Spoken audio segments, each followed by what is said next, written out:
Hello guys, next target में आप सभी का स्वागत है। इस वीडियो में मध्यकालीन में झारखंड का क्वेश्चन देखने वाले हैं। 50 क्वेश्चन का डिस्कशन कर चुके थे। अगर आपने नहीं देखा है तो लिंक डिस्क्रिप्शन में या फिर प्लेलिस्ट में जाकर के देख सकते हैं। और ये सारे क्वेश्चन जो है उड़ान पब्लिकेशन का ऑब्जेक्टिव बुक का क्वेश्चन है, तो वीडियो को लास्ट तक जरूर देखें और चैनल पर नए हैं चैनल को सब्सक्राइब कर लें। तो ज़्यादा टाइम ना लेते हुए चलिए वीडियो को स्टार्ट करते हैं। 1592 ईस्वी में उड़ीसा अभियान हेतु जाते समय मानसिंह ने सिंहभूम के किस राजा को मुगलों की अधीनता स्वीकार करने हेतु विवश कर दिया था? तो रंजीत सिंह। तो इसका आंसर बी हो जाता है। ठीक है। निम्न में से किस मुगल कालीन सूबेदार ने परकोटा व महल के नगरों का नामकरण अकबर नगर के रूप में किया था? तो मानसिंह। तो इसका आंसर ए हो जाता है। ठीक है। 1590-91 ईस्वी के आसपास मिदनापुर अभियान पर जाते समय निम्न में से किस मुगल सूबेदार ने मानभूम क्षेत्र के परा व तेलकुपी में मंदिरों का जीर्णोद्धार कराया था? तो इसका सही आंसर सी हो जाता है, यानी कि मानसिंह। ठीक है। आईने अकबरी के अनुसार हजारीबाग के 6 व चंपा क्षेत्र की मालगुजारी थी तो कितना रुपया? तो 15,500 रुपये। तो इसका आंसर सी हो जाता है। ठीक है। कोकरा के नागवंशी शासक को मुगल कालीन ग्रंथों में जमींदार ए खा अलामा से संबोधित किया गया है। ये शब्द का क्या अर्थ है? तो इस शब्द का अर्थ है हीरे के खान का मालिक। तो इसका आंसर डी हो जाता है। ठीक है। निम्न में से किस ग्रंथ में झारखंड के स्थानीय लोगों द्वारा शंख नदी से हीरे प्राप्त करने के तरीकों का वर्णन किया है? तो तुजुक-ए जहांगीरी। तो इसका आंसर डी हो जाता है। ठीक है। प्रसिद्ध पुस्तक तुजुक-ए जहांगीरी के अनुसार मुगल शासक जहांगीर ने किस वर्ष इब्राहिम खां को खोखरा विजय हेतु भेजा? तो 1615 में। तो इसका आंसर ए हो जाता है। ठीक है। झारखंड के कौन से चेरो राजा जहांगीर के समकालीन थे? तो अनंत राय। तो इसका आंसर बी हो जाता है। ठीक है। मुगल शासक जहांगीर के शासनकाल में निम्न में से कौन झारखंड का राज्यपाल था? तो कौन था? तो इब्राहिम खां। तो इसका आंसर डी हो जाता है। ठीक है। झारखंड के नागवंशीय शासक दुर्जन साल को जहांगीर के द्वारा कौन सी उपाधि प्रदान की गई थी? तो कौन सी उपाधि? तो शाह की उपाधि प्रदान की गई थी। तो इसका आंसर सी हो जाता है। ठीक है। नागवंशी राजा दुर्जन शाह को कितने वर्ष तक ग्वालियर के किले में कैद कर रखा गया था? तो कितने वर्ष? 12 वर्ष। तो इसका आंसर सी हो जाता है। ठीक है। निम्नलिखित में से कौन सा नागवंशी राजा हीरो का पारखी था? तो कौन?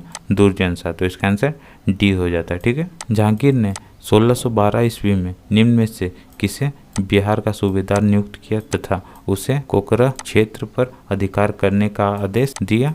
तो कौन था? तो जफर का। तो इसका आंसर डी हो जाता है। ठीक है। जहांगीर के शासनकाल में नियुक्त किस सूबेदार को फात जंग की उपाधि प्रदान की गई थी? तो इब्राहिम खां को। तो इसका आंसर ए हो जाता है। ठीक है। एक घटनाक्रम के दौरान हीरे की सही पहचान करने के कारण दुर्जन शाह को जहांगीर द्वारा निम्न में से कौन सी उपाधि प्रदान की गई थी? तो शाह की उपाधि। तो इसका आंसर बी हो जाता है। ठीक है।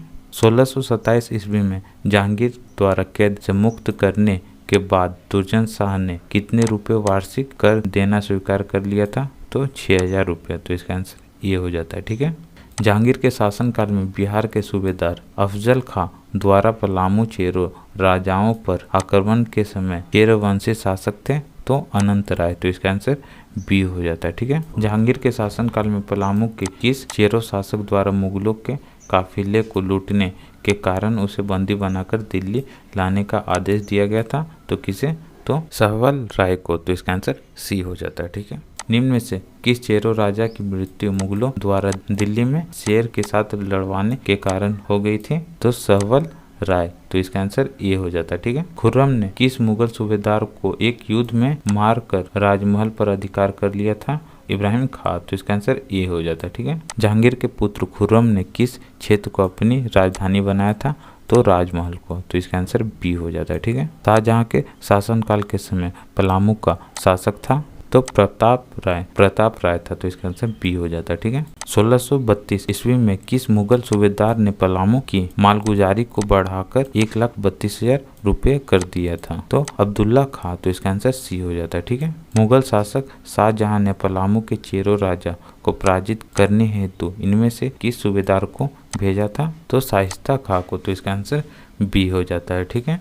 शाइस्ता खां ने किस वर्ष पलामू पर आक्रमण किया था जिसके बाद पलामू के शासक प्रताप राय ने उससे संधि कर ली? तो 1641 ईस्वी में। तो आंसर सी हो जाता है। ठीक है। 1643 ईस्वी में शाहजहां द्वारा निम्न में से किसे बिहार का सूबेदार नियुक्त करते हुए पलामू के राजा के विरुद्ध कर देने से मना करने के कारण कार्रवाई हेतु आदेश दिया गया था? इतिकाद खां। तो इसका आंसर बी हो जाता है। ठीक है, इतिकाद खां की सिफारिश पर शाहजहां द्वारा प्रताप राय को कितना मनसब प्रदान किया गया था? 1000। तो इसका आंसर सी हो जाता है। ठीक है, प्रताप राय ने मुगल सूबेदार इतियाद खां से संधि करने के पश्चात कितना रुपये वार्षिक मालगुजारी देना स्वीकार किया था?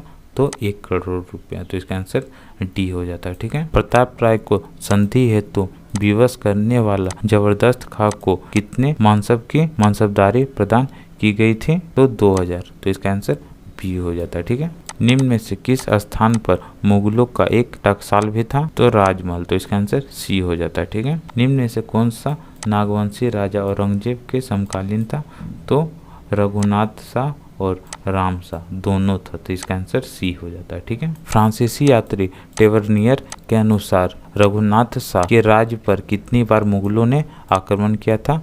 तो 1 बार। तो इसका आंसर ये हो जाता है। ठीक है, किस मुगल शासक के शासनकाल में चेरो वंशी राजा मेदिनी राय ने नागवंशी राजा रघुनाथ शाह की राजधानी दोईसा पर आक्रमण करके पत्थर का एक विशाल फाटक प्राप्त किया था, जिसे नागपुर दरवाजा भी कहा जाता है?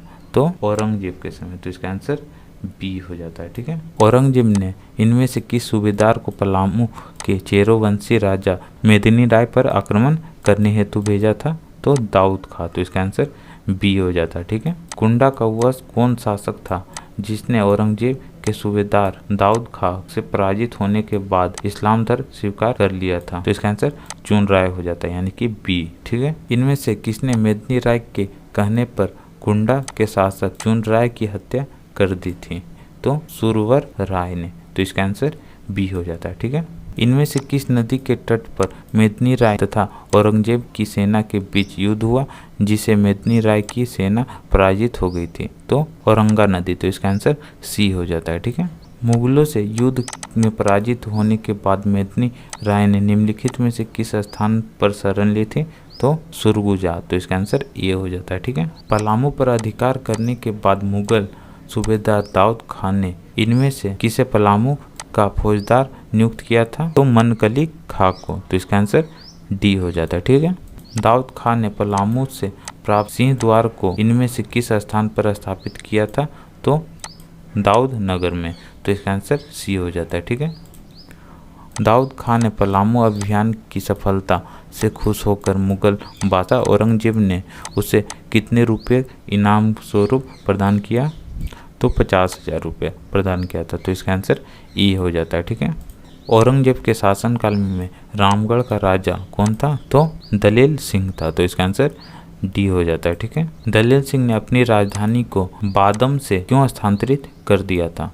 तो इसका आंसर बी हो जाता है। बादम मुस्लिम आक्रमणकारियों के मार्ग पर अवस्थित था, इसी कारण से दलेल सिंह जो है अपना राजधानी चेंज कर दिया था। ठीक है, तो अगला क्वेश्चन देखते हैं। रामगढ़ के शासक दलेल सिंह ने बादम से हटाकर अपनी राजधानी किस स्थान पर स्थानांतरित कर दिया था? तो रामगढ़। तो इसका आंसर सी हो जाता है। ठीक है, कुंडा राज्य की स्थापना औरंगजेब के किस अधिकारी ने की थी? तो राम सिंह ने। तो इसका आंसर ए हो जाता है। ठीक है, रामगढ़ राज्य के उत्तर पूर्वी भाग में कौन सा स्थान अवस्थित था जो औरंगजेब के आक्रमण से बचा रहा? तो खड़गड़िया। तो इसका आंसर सी हो जाता है। ठीक है, तत्कालीन रामगढ़ राज्य का केंद्र वर्तमान झारखंड के किस जिले में अवस्थित है? तो चतरा जिले में अवस्थित है। तो इसका आंसर डी हो जाता है। ठीक है, झारखंड के मुसलमान प्रवेश का मार्ग प्रस्तुत करने का श्रेय किसे दिया जाता है?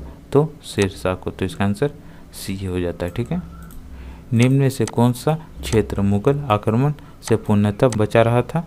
तो धनबाद। तो इसका आंसर डी हो जाता है। ठीक है, मुगल काल में झारखंड को किस नाम से जाना जाता था? खोखरा। तो इसका आंसर सी हो जाता है। ठीक है, किस चेरो राजा ने दोईसा पर आक्रमण कर उसे तहस नहस कर दिया था? तो मेदिनी राय। तो इसका आंसर डी हो जाता है। ठीक है, निम्न में से किस चेरो राजा ने नवरत्नगढ़ का प्रसिद्ध नागपुर दरवाजा पलामू के किले में लगवाया था? तो मेदिनी राय। तो इसका आंसर ए हो जाता है। ठीक है, निम्नलिखित में से किस चेरो राजा को न्यासी राजा की संज्ञा दी जाती है? तो मेदिनी राय। तो इसका आंसर सी हो जाता है। ठीक है, निम्न में से किस चेरो राजा के शासनकाल को चेरो शासन का स्वर्ण युग कहा जाता है?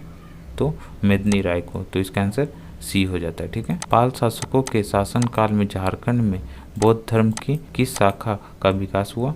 तो ब्रिजयान शाखा का। तो इसका आंसर डी हो जाता है। ठीक है। तो आज की वीडियो का लास्ट क्वेश्चन है, अगर वीडियो पसंद आ रहा है तो लाइक करें और चैनल पे नए चैनल को सब्सक्राइब करें। ठीक है।